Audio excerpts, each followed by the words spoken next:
Assalamualaikum warahmatullahi wabarakatuh. Shalom, Om Swastiastu, Namo Buddhaya, dan salam kebajikan bagi kita semua. Pada kesempatan kali ini, kami dari kelompok 1 akan membahas mengenai hak cipta. Untuk pengenalan masing-masing anggota akan dibacakan pada saat pembacaan materi. Perkenalkan, saya Anabel Airina Syaputri dengan NIM akhir 681. Di video ini saya akan menjelaskan mengenai sejarah singkat dari hak cipta, pengertian, dasar hukum, dan juga ruang lingkup yang dilindungi oleh hak cipta. Sejarah singkat hak cipta. Sebelum abad ke-15 atau masa pramodern, sebelum penemuan mesin cetak, karya seperti buku ditulis secara manual oleh penulis atau penyalin. Tidak ada perlindungan hukum formal atas karya, karena penyebarannya masih terbatas dan kontrolnya masih dalam tangan institusi keagamaan dan kerajaan. Kemudian, pada abad ke-15 atau penemuan mesin cetak, Johannes Gutenberg menemukan mesin cetak. Peredaran buku meningkat pesat, memunculkan kekhawatiran tentang plagiarisme dan pelanggaran hak cipta. Kemudian, awal hak cipta modern ditandai dengan Statute of Anne, Inggris 1710, dikenal sebagai undang-undang hak cipta pertama di dunia. Diberlakukan di Inggris dan memberi hak eksklusif kepada penulis untuk mencetak ulang karya mereka selama 14 tahun, dan bisa diperpanjang. Tujuan utamanya adalah untuk melindungi hak moral, ekonomi penulis, bukan hanya penerbit. Kemudian, pada abad ke-19 atau perkembangan internasional, muncul kesadaran pentingnya perlindungan lintas negara seiring globalisasi perdagangan dan penerbitan. Kemudian, dibentuklah Konvensi Bern pada 1886, perjanjian internasional pertama tentang hak cipta, memberi hak otomatis kepada pencipta di negara anggota tanpa harus mendaftarkan. Kemudian, dibentuklah Konvensi Universal tentang hak cipta pada 1952. Alternatif untuk negara-negara non-anggota Konvensi Bern seperti Amerika Serikat pada awalnya. Kemudian, pada abad ke-20 hingga sekarang atau era modern dan digital, hak cipta diperluas ke media baru, seperti film, musik, perangkat lunak, dan internet. WIPO atau World Intellectual Property Organization menjadi badan utama PBB yang mengatur kekayaan intelektual secara global. Kemudian ada TRIPS Agreement pada 1995, perjanjian WTO yang mengharuskan negara anggota menyediakan perlindungan hak cipta minimum. Tantangan baru muncul di era digital, seperti pembajakan online, streaming ilegal, dan penggunaan AI. Kemudian kita masuk ke pengertian, dasar hukum, dan ruang lingkup yang dilindungi oleh hak cipta. Pengertian, menurut Undang-Undang Nomor 28 Tahun 2014 tentang hak cipta adalah hak eksklusif pencipta yang timbul secara otomatis berdasarkan prinsip deklaratif. Setelah suatu ciptaan diwujudkan dalam bentuk nyata tanpa mengurangi pembatasan sesuai dengan ketentuan peraturan perundang-undangan. Dasar hukum hak cipta terdiri dari yang pertama, Undang-Undang Nomor 28 Tahun 2014 sebagai dasar nasional di Indonesia. Yang kedua, konvensi internasional seperti Konvensi Bern, TRIPS, dan WIPO sebagai pengikat secara global. Semua ini bertujuan melindungi pencipta atas karya intelektualnya secara hukum, baik secara moral maupun ekonomi. Kemudian ada pula ruang lingkup yang dilindungi oleh hak cipta. Yang pertama, ada karya tulis dan sastra yang terdiri dari buku, pamflet, artikel, dan semua jenis karya tulis lainnya, termasuk cerita, novel, puisi, dan naskah drama. Yang kedua ada karya musik, yaitu lagu, dengan atau tanpa lirik, dan komposisi musik. Yang ketiga ada karya audio visual, seperti film, video, dan dokumenter. Yang keempat, ada karya drama dan koreografi, seperti drama tari dan pantomim. Yang kelima, ada karya seni rupa, berupa lukisan, gambar, ukiran, kaligrafi, fotografi, dan juga patung. Yang keenam, ada karya arsitektur, seperti desain bangunan dan rancangan arsitektur. Yang ketujuh, ada karya pidato dan ceramah, seperti pidato kuliah, khotbah, dan karya sejenis.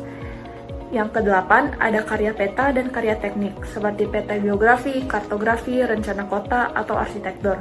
Dan yang terakhir, ada karya komputer, seperti program komputer dan perangkat lunak atau software. Perkenalkan, nama saya Tala Mardias Pratiwi dengan NIM akhir 045, dan saya akan menyampaikan materi mengenai Konvensi Hak Cipta Internasional dan juga hak-hak dalam hak cipta. Konvensi Hak Cipta Internasional merupakan perjanjian internasional yang mengatur mengenai perlindungan hak cipta lintas negara dan bertujuan untuk memastikan bahwa hak cipta dari setiap karya seseorang tetap terlindungi ketika digunakan ataupun disebarluaskan di negara lain.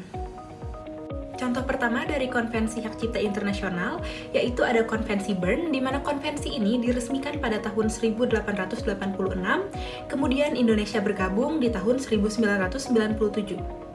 terdapat beberapa prinsip utama pada konvensi Bern, yaitu yang pertama, prinsip perlindungan otomatis, di mana hak cipta tetap berlaku tanpa perlu didaftarkan. Lalu yang kedua, ada prinsip perlindungan nasional, di mana suatu negara wajib memberikan perlindungan yang sama kepada warga negara asing, sebagaimana kepada warga negaranya sendiri. Lalu yang ketiga, hak moral dan hak ekonomi yang diakui. Lalu selanjutnya ada Konvensi Universal Hak Cipta, di mana konvensi ini diresmikan pada tahun 1952 oleh UNESCO. Konvensi ini merupakan alternatif bagi negara-negara yang belum bergabung dengan Konvensi Bern. Konvensi ini memungkinkan untuk perlindungan hak cipta melalui simbol berikut. Yang ketiga, ada TRIPS Agreement yang merupakan bagian dari sistem WTO atau World Trade Organization yang mengatur mengenai hak kekayaan intelektual termasuk dengan hak cipta.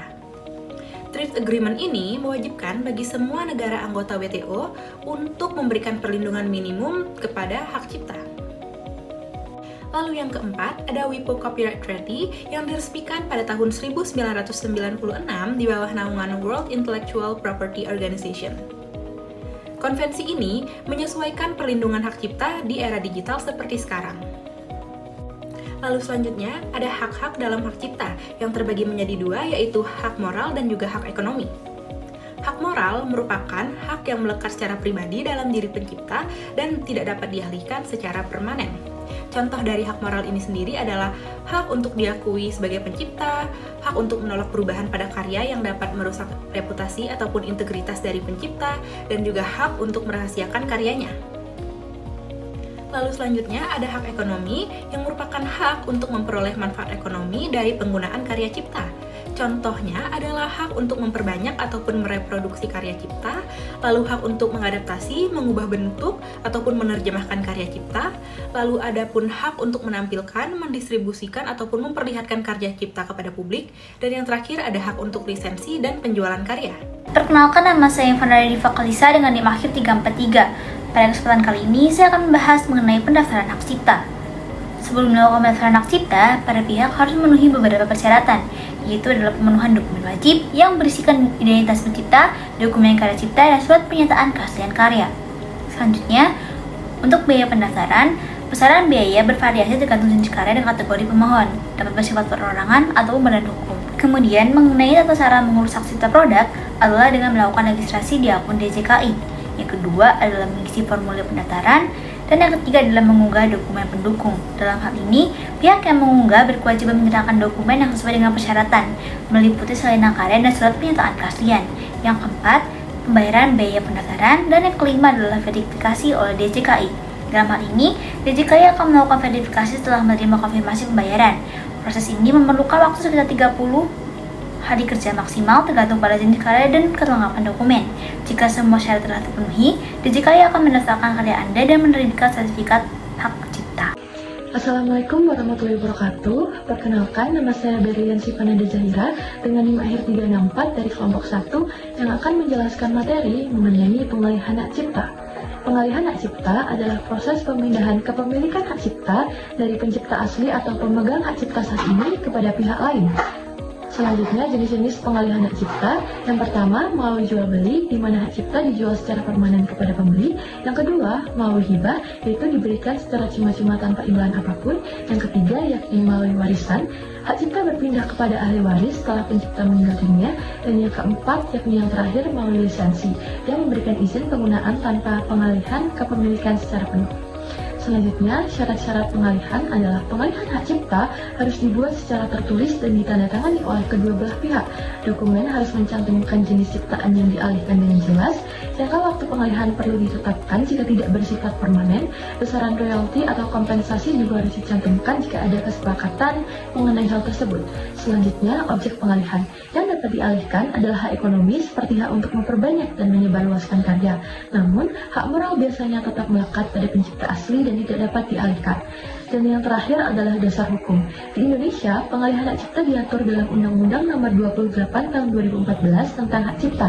Pengalihan yang sah akan memberikan perlindungan hukum bagi penerima hak dan memastikan kejelasan kepemilikan atas karya cipta. Saya Sekar Ayu Latifah dengan NIM 110001231304444 akan menjelaskan mengenai pembatalan hak cipta. Pembatalan hak cipta adalah proses hukum yang dilakukan untuk membatalkan pencatatan hak cipta yang telah terdaftar melalui pengadilan niaga. Pembatalan ini dapat diajukan oleh pihak yang merasa dirugikan atau pihak yang berhak, seperti pencipta asli, pemegang hak cipta, atau pihak yang diberi kuasa. Tujuan pembatalan adalah untuk menghapus pencatatan hak cipta yang dianggap tidak sah, misalnya karena pencatatan dilakukan oleh pihak yang tidak berhak atau terhadap pelanggaran norma hukum tertentu. Mekanisme pembatalan hak cipta melalui 3 syarat, yaitu pengajuan gugatan ke pengadilan niaga jika hak cipta sudah tercatat dan terdapat bukti bahwa pencatatan tersebut tidak sah. Yang kedua, pihak yang dapat mengajukan pembatalan adalah pencipta, pemegang hak cipta, pemilik hak terkait, atau kuasa yang telah diberikan secara sah. Pembuktian dalam hal ini karena hak cipta timbul secara otomatis berdasarkan prinsip deklaratif. Pembuktian kepemilikan hak cipta tidak selalu bergantung pada pencatatan, melainkan dapat menggunakan saksi, catatan tanggal publikasi, atau dokumen lain yang mendukung bahwa ciptaan tersebut benar milik pencipta yang mengajukan gugatan. Selain itu, dasar hukum dari pembatalan hak cipta tersendiri ada 2, yaitu terdapat pada Undang-Undang Nomor 28 Tahun 2014 tentang hak cipta yang mengatur bahwa pencatatan ciptaan bukanlah syarat mutlak untuk mendapatkan hak cipta, namun pencatatan memberikan keuntungan hukum. Hal ini pada pasal 74 Undang-Undang Hak Cipta menyebutkan bahwa kekuatan hukum pencatatan dapat dihapus karena permintaan pihak yang namanya tercatat berakhirnya masa berlaku putusan pengadilan yang berkekuatan hukum tetap mengenai pembatalan pencatatan atau pelanggaran norma tertentu. Yang kedua yaitu pada pasal 97 UU Hak Cipta mengatur bahwa pihak lain yang berkepentingan dapat mengajukan gugatan pembatalan pencatatan ciptaan di pengadilan niaga. Selanjutnya, akibat hukum pembatalan hak cipta. Terdapat 2 akibat hukum pembatalan hak cipta. Yang pertama, pembatalan hak cipta yang telah tercatat dapat berdampak signifikan terhadap kepastian hukum dan hak pemegang hak cipta. Setelah pembatalan, pencatatan hak cipta yang dibatalkan dianggap tidak sah, sehingga pihak yang sebelumnya tercatat tidak lagi memiliki hak eksklusif berdasarkan pencatatan tersebut. Yang kedua, selain pembatalan pencatatan, pencipta atau ahli warisnya juga dapat menuntut ganti rugi atas pelanggaran hak cipta yang terjadi. Dan perkenalkan, nama saya Angelin Felicia dengan NIM akhir 650. Seperti yang sudah dijelaskan, pelanggaran hak cipta terjadi ketika ada seseorang yang melanggar hak moral dan atau hak ekonomi dari pencipta karya. Yang pertama adalah pelanggaran terhadap hak moral. Dapat kita lihat pada pasal 5 ayat 1 Undang-Undang Hak Cipta, yang termasuk dalam contoh tindakan pelanggaran terhadap hak moral dari hak cipta adalah yang pertama, tidak mencantumkan nama atau pencipta atau nama alias pencipta atas penggunaan ciptaannya. Lalu yang kedua, mengubah judul dan anak judul ciptaan. Lalu yang ketiga, mengubah ciptaan sesuai dengan kebutuhan masyarakat, baik melalui distorsi, mutilasi, modifikasi ciptaan, atau hal yang bersifat merugikan diri atau reputasi pencipta. Lalu selanjutnya adalah pelanggaran terhadap hak ekonomi. Dapat kita lihat pada pasal 9 ayat 1 dan pada ayat 113 Undang-Undang Hak Cipta. Yang pertama adalah menyebarluaskan ciptaan atau mendistribusikan ciptaan atau salinannya. Yang kedua, menggandakan ciptaan dalam segala bentuk. Yang ketiga, menerjemahkan ciptaan secara tidak resmi. Yang keempat, melakukan adaptasi. Yang kelima, pertunjukan ciptaan. Yang keenam, pengumuman ciptaan. Dan yang ketujuh adalah penyewaan ciptaan. Lalu selanjutnya adalah terkait dengan sanksi daripada pelanggaran hak cipta. Sejatinya Undang-Undang Hak Cipta tidak secara tersurat menentukan sanksi yang dapat dikenakan atas pelanggaran hak moral. Akan tetapi, dalam modul kekayaan intelektual tingkat dasar bidang hak cipta edisi 2020 menyatakan bahwa untuk menggugat orang dengan sengaja melanggar hak moral, maka pencipta dapat melakukan tuntutan atas ganti rugi terhadap pelanggaran tersebut ke pengadilan niaga. Sedangkan untuk pelanggaran hak cipta yang dilakukan terhadap hak ekonomi sudah diatur sanksinya pada pasal 72 Undang-Undang Hak Cipta.